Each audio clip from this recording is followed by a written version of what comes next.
Targeted Area Master Plan Community Conversation on Downtown. Recorded May 23, 2019. My name is Brian Munson. I'm a principal with Vanderwall Associates and happy to be back here tonight to talk about the downtown section of the planning initiative the city has begun here. We were here about a month ago talking about Division Street, and so tonight we're going to talk in detail about the downtown area. And we really appreciate you coming out tonight, because the purpose of tonight is to give a brief presentation and an overview, but really to try to gather as much feedback as we can. Because while I'm happy to say I grew up here, it's been many years, and you all know the community much better than I could hope to. So I'm looking forward to getting as much feedback and answering as many questions as we can tonight. And so the format for tonight is about a 15-minute presentation, and then we'll have an opportunity to gather input on the boards that hopefully you've had a chance to take a look at, but you'll have plenty of time to move around the room. If you haven't had a chance to grab a clipboard with a questionnaire and pen, or to sign in after the presentation, please head that way, because again, that's going to be our best opportunity to gather input as to the many different concepts that are put out on the boards around the room tonight. And again, this is the kind of interim stage. We've had several months worth of research, of talking with city staff, talking with stakeholders, gathering information, and beginning the concept stage as to what some of the future options are within the downtown area. But they are very much concepts. So when you see ideas, we want to hear what you think of them. And so we appreciate you coming tonight. So with that, I will hop behind the mic so that the tape can pick up everything as we move forward. All this information will be available on the city's website, as well as a video of tonight's presentation. So if you know folks who couldn't make it out tonight for whatever reason, they can go on that website and gather information about tonight. We will also be posting the results of the questionnaires online as well. So as comments get entered in, we're going to be compiling all of those and getting that out there so everybody can see what the various comments were about the project. So with that, let me get started with the presentation tonight. If you were here for the Division Street presentation, some of these first slides are going to be very similar, because they're the guidelines we look at as to starting with a question of why do we do what we're doing? Why the planning initiative, and what does it mean to the community? And in a very simple sense, the idea of both the division and the downtown planning initiatives is to look at the city of today and think about what it could be in the future. Look at where the employment base is transitioning from today, forecasting out to what will be a successful blend of businesses, retail destination, households, all the things that go into making a vibrant and thriving community. Because the one thing we've learned over the years is that a community that sits still quickly gets passed by. So you always have to be thinking about how you're serving the needs of your residents today and what your residents are going to be looking for in the future, because change happens very slowly on a community scale. And so it's going to take many years and a lot of concerted effort to transition from what the city is today into what the city of the future is. But it's worth the effort, and it really is an important activity for all cities to continue to do. And so as we look at the employment base of today and the future, we then are thinking about, how do we attract and serve future residents that will call Stevens Point home?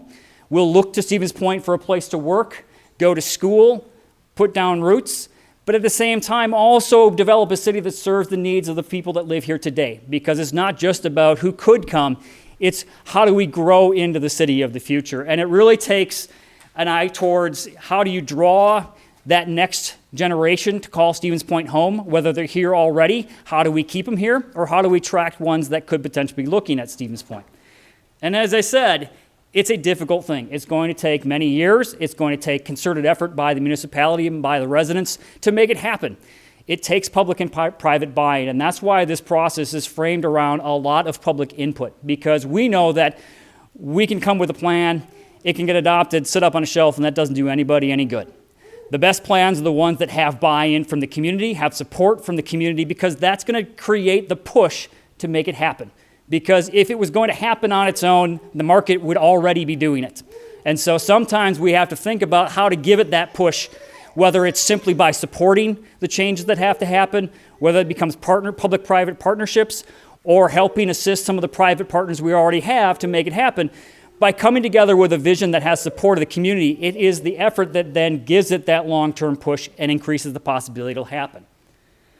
One of the things we always start to do with a project is what are we trying to achieve? What are the guiding overall principles we're trying to implement? And the first is resiliency, finding ways for a city to adapt in both the market as it exists today and the market of the future. So it's looking, as I said, about how are our residents finding employment?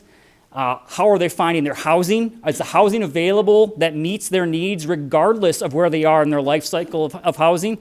And how do we continue to build upon all the assets that we have to make a city that can weather the many changes of the market? Because there's going to be highs, there's going to be lows, but successful cities ride the storm out by having a little bit of everything to offer so they are adaptable and can respond.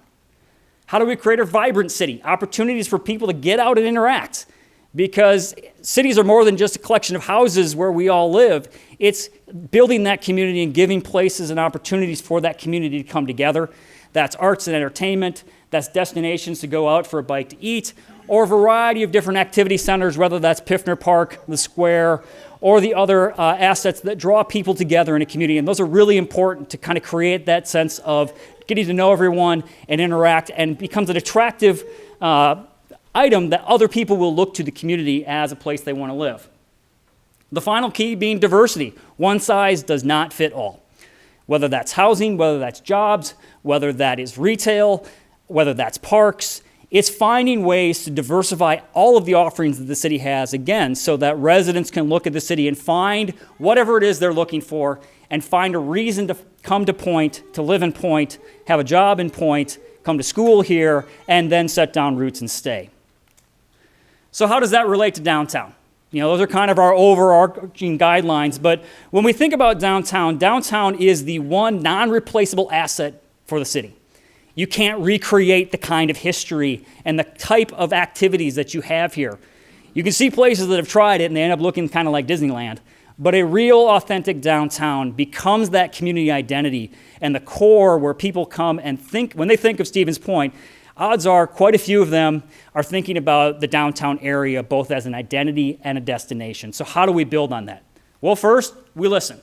So we had the downtown input session several months ago, and we heard a lot of common themes about how downtown should be the place to blank, go shop, have dining, places to walk, to visit, welcoming, safe, easily accessible by multi-modes, so that's cars, bikes, and pedestrians, but that it's a hosting point for a lot of different events.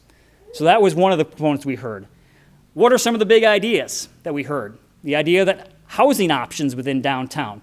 We have some of the apartments above retail, we have some apartments that have been approved but aren't built, and we have a lot of single-family homes. That doesn't really echo what the makeup of the overall community is in terms of looking for housing, and housing is an important component of supporting the downtown. We should continue to focus on the arts. You know, something that the city's done a very good job with the mural program, even little things like the trash can decorations. All that goes together towards creating sense of place, and that's an important aspect. Strategically, we should think about how businesses fit into downtown. What do they need to thrive, both from a format of building standpoint, access, parking, and destinations that will co-host off of each other. So we took all those ideas and we began to develop a strategy about how do we approach downtown. The first is build upon the fact that you have an amazing asset of downtown itself. The historic nature of downtown is a key piece, and really what makes Point Point?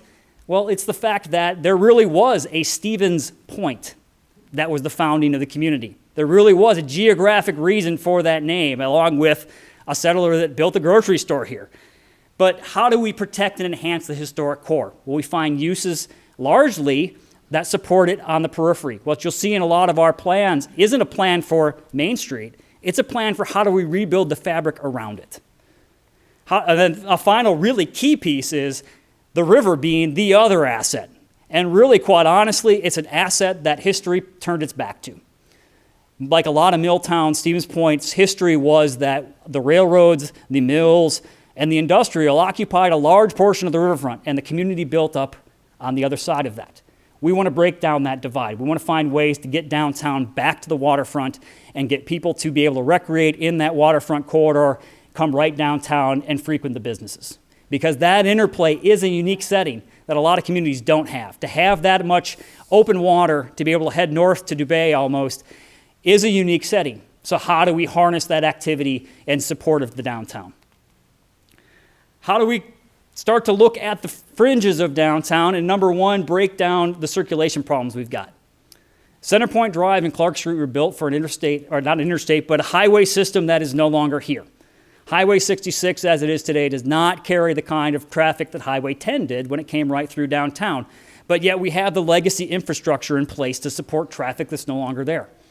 So that's an opportunity to look at that ring around downtown and break it down, deliver streets that are safe for all different modes of transportation, improve pedestrian connections to the adjoining neighborhoods, undo some of the one-way pairs that were created when this went around downtown, and really look at how do we enhance the connections to the surrounding community so people can come to downtown easily and bridge that divide. The third piece being, how do we make downtown a home? We find in vibrant downtowns opportunities for housing knit right into the fabric of downtown, because those are the residents that will most commonly frequent the businesses within downtown. It becomes kind of a support structure. It also appeals to a large range of potential renters or owners that might prefer a downtown, more vibrant opportunity that doesn't exist today, because largely we don't have the kinds of format of housing downtown that would allow that to happen. And so expanding on that market, and that's not to say we're going to bring all students downtown, it's to say we're going to bring housing that would serve a broad spectrum of needs downtown. That's market rate, that's attainable housing, affordable housing, student housing, senior housing. It all goes together. The idea that you need to have people that live downtown, that stay downtown past 5 o'clock when the retail closes, is really important to expand upon the vibrancy of downtown, the activity levels.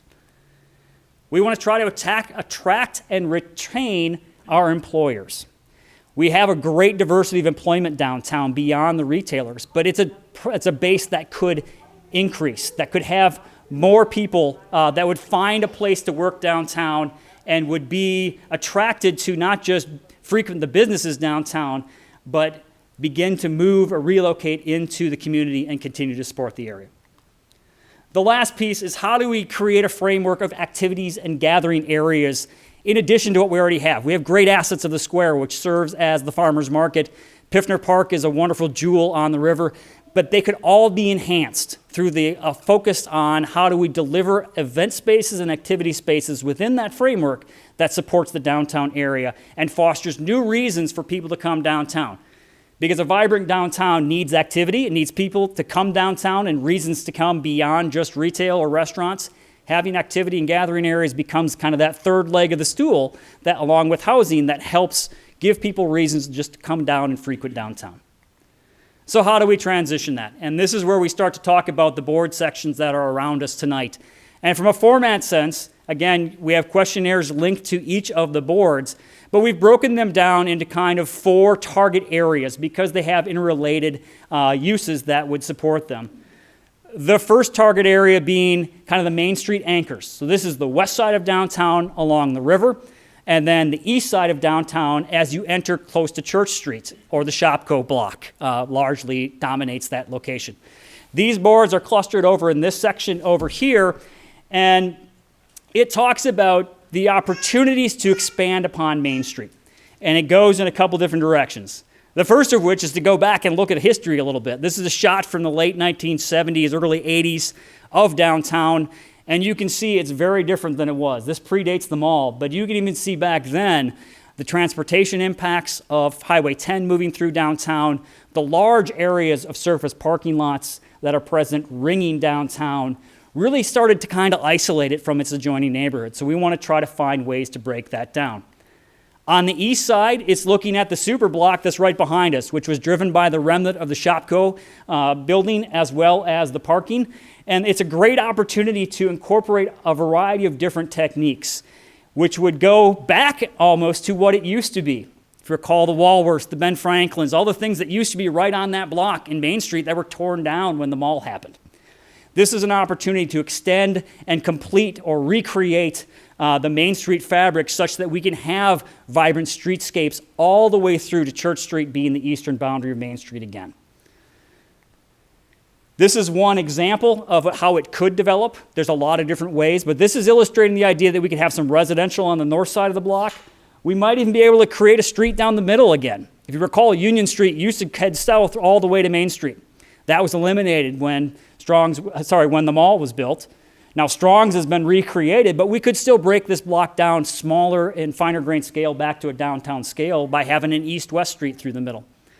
We have an opportunity to incorporate some parking that would serve not just the retailers or the residents of this block, but become an eastern anchor parking lot, which is actually something that was called for in the parking plans, that would then serve the greater retail and residential use within the downtown area. Again, giving strategic locations to put new parking such that we can take out parking where we don't want it or whether it's underutilized.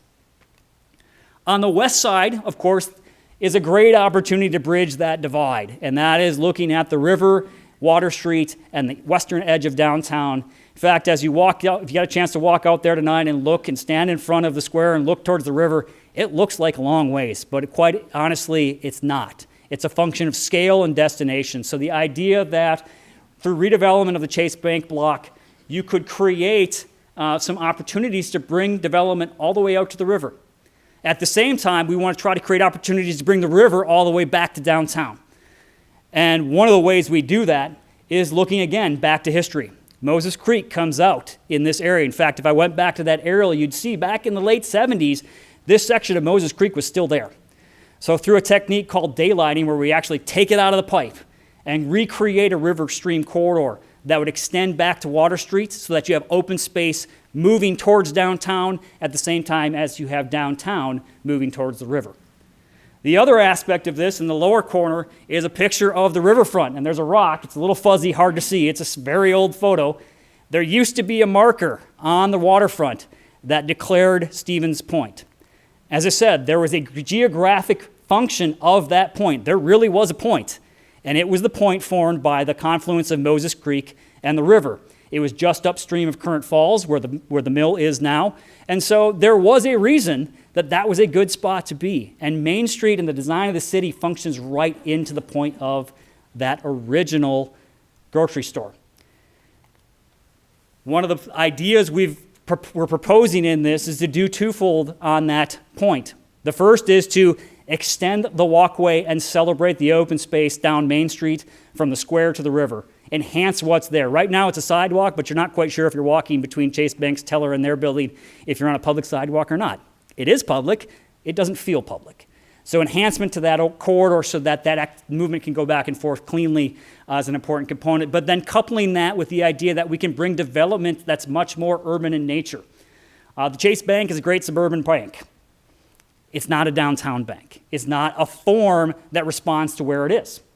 So potentially through redevelopment of this site, we'd be looking at opportunities to bring a restaurant that could come down to the river, potentially looking to see if you could attract a hotel that would come down and host events off of the river, and bring that downtown fabric right up to the shore and celebrate the fact that we have a great Green Circle Trail corridor, enhance that, protect that, but then bring more activity that will benefit from that connection between downtown and the river.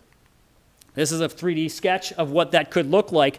The other aspect you see here is, again, going back to history and recreate that point through the opening of Moses Creek and actually creating a new activity plaza right on the river with vertical elements and gathering spaces that would then kind of be a natural partner to the Cultural Commons, which is just north of where Moses Creek could go through, and then become that kind of transition from the active areas of Piffner Park in a more green and pastoral setting, transitioning to a more urban setting and stepping and staging activities into the downtown area.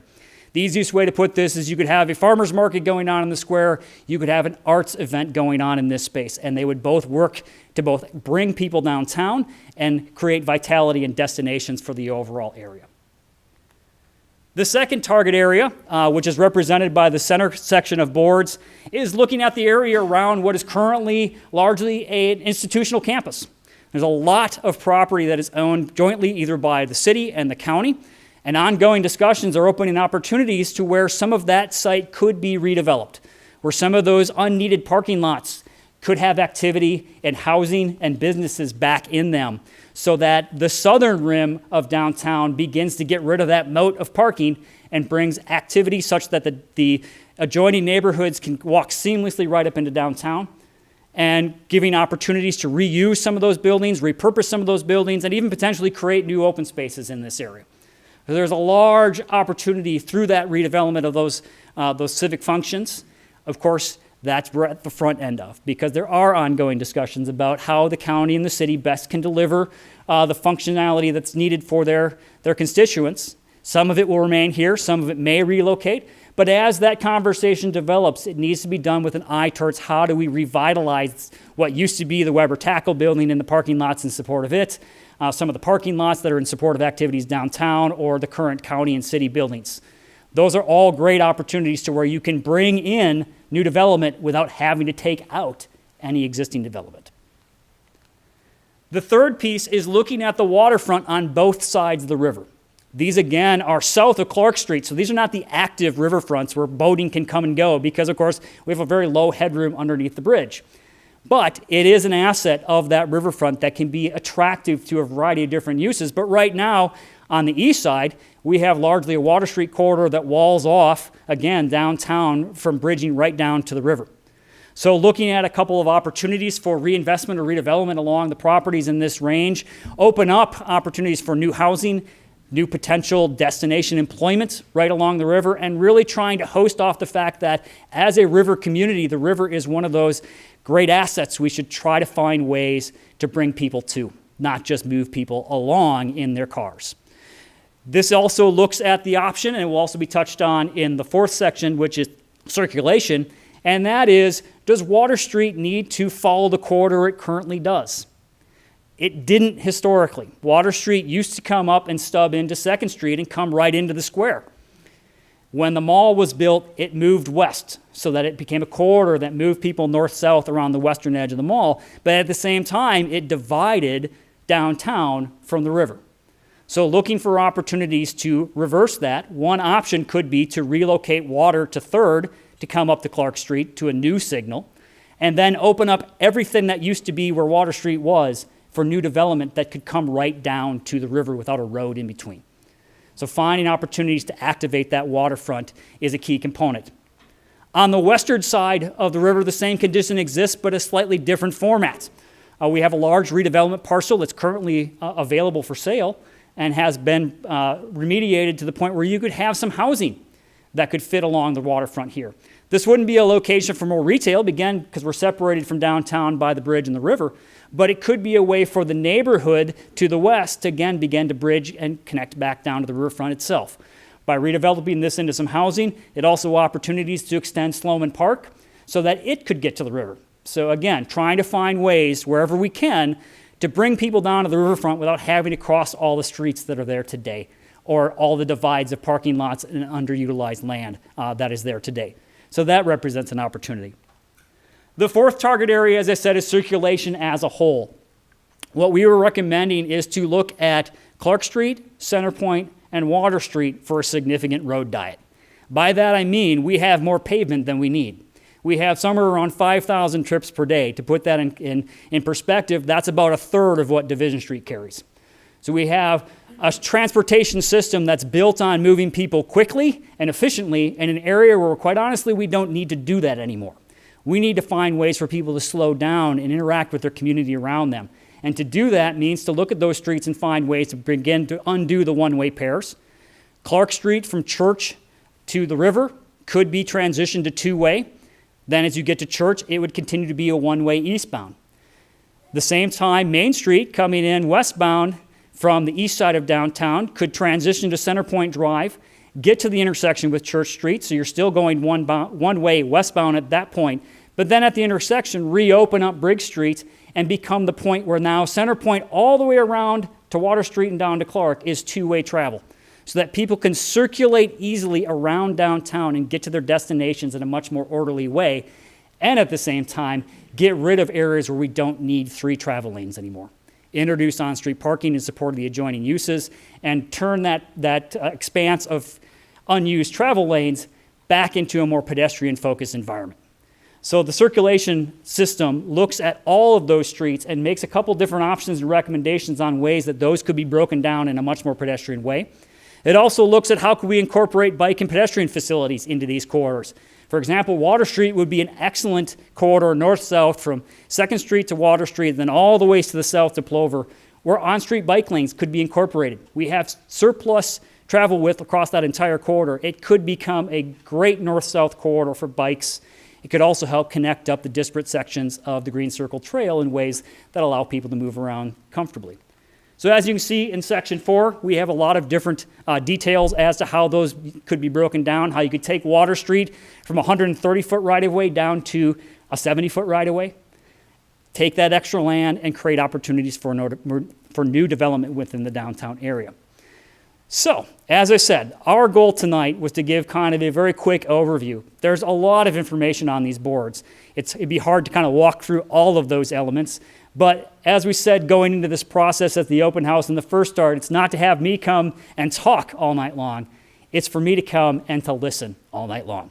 So what we'd like to have you do at this point is transition from sitting and listening to me to grabbing a clipboard and telling me what I need to know, letting us know where the important components that you see are high priorities or things that you'd like to see incorporated into plans.